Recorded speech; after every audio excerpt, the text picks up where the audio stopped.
अरे सांवरिया रे सांवरिया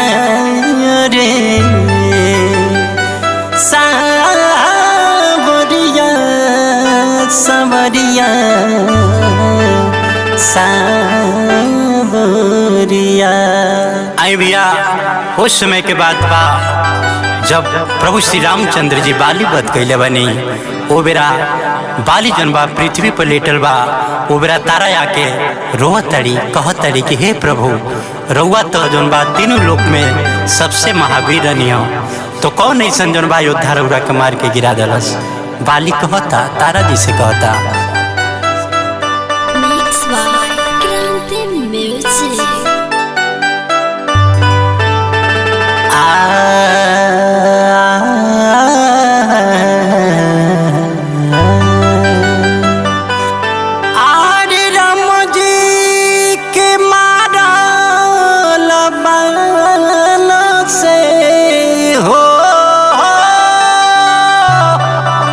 केहू न बचा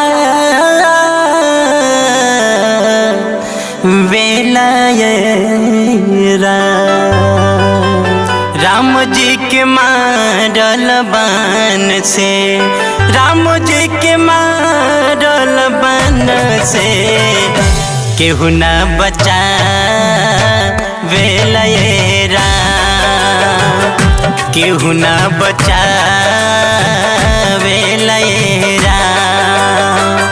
राम जी के मारल बन से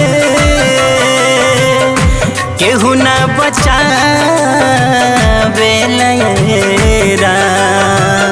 राम जी के मारल बन से केहू न बचा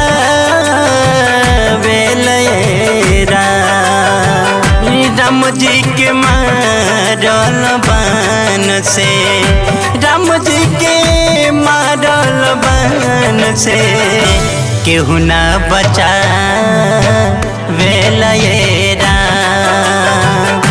केहू न बचा वेला।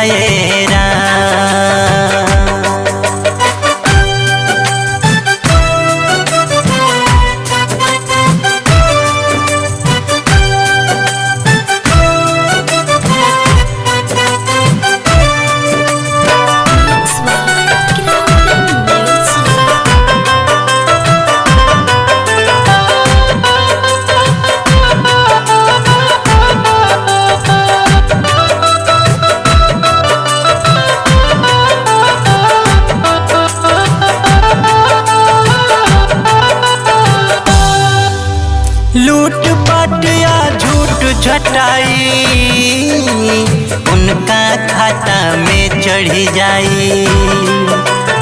लूट पाट या झूठ झटाई उनका खाता में चढ़ी जाई। भूल जइब तू ए बबुआ, भूल जइब तू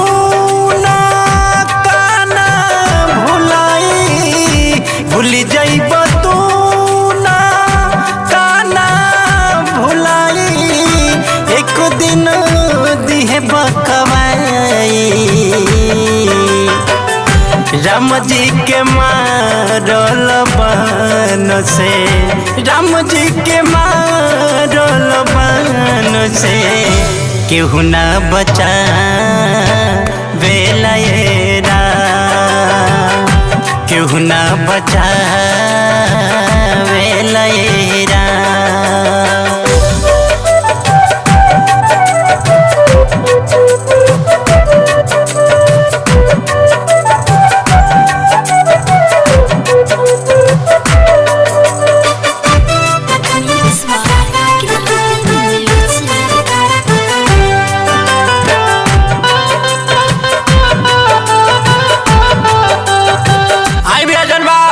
कलयुग में इस समाज के देखते हुए कभी कल्पना करते हैं, कैसे कहते हैं, आई देखी सुनी। ओई जाई समाज न मिली कि तू जइब बम्बई दिल्ली। ओई जाऊ समाज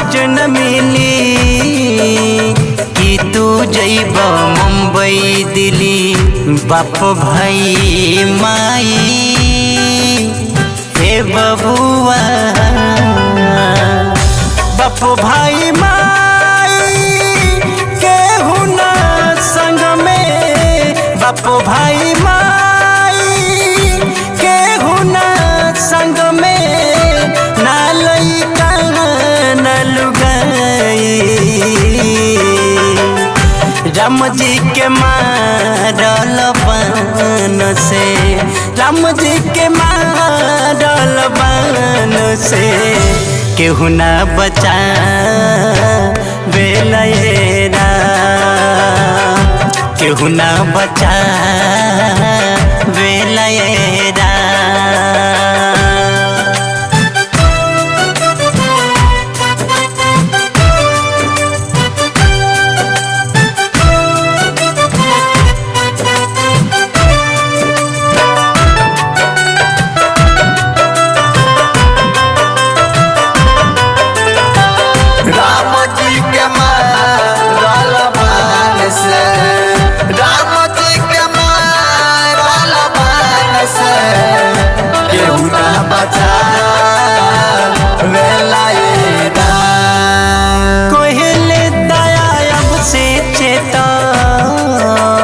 हरि के चरनिया धके भेटा कहे महेश अब से चेता हरि के चरनिया धके भेटा राम समानो जय बबुआ